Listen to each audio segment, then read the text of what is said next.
কিছু কিছু ডিভোর্সি বেডা আছে না, যেগুলারে বউ সাইডে চলে গেছে, হেরা পরের বউরে দেখলে কি কয় জানেন? তোমার জামাই তোমারে ভালোবাসতে জানে না, তোমার জামাই তোমারে ভালো পোশাক দিতে জানে না, তোমার জামাই তোমারে ভালো রেস্টুরেন্টে খাওয়াইতে জানে না।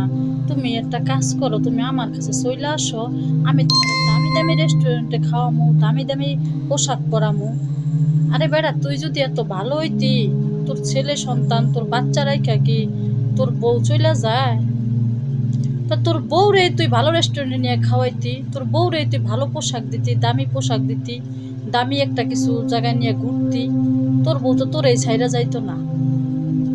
তাহলে তুই মানুষের বউরে কি তুই দামি পোশাক পরাবি, আর কি তুই ভালো রেস্টুরেন্টে খাওয়াবি? হ্যাঁ, ভালোবাসা এত সস্তা না। ভালোবাসা কোনো দামি রেস্টুরেন্টে কোনো দামি পোশাকে হয় না। ভালোবাসা হয় মন থেকে। ঠিক আছে, কথাটা মাথায় রাখিস। পরের বউর দিকে নজর না দিয়া নিজের ঘরের বউর দিকে নজর দে, নিজের বউরে সাজা, দেখবি পরের বউর থেকে নিজের বউ খুব সুন্দরী।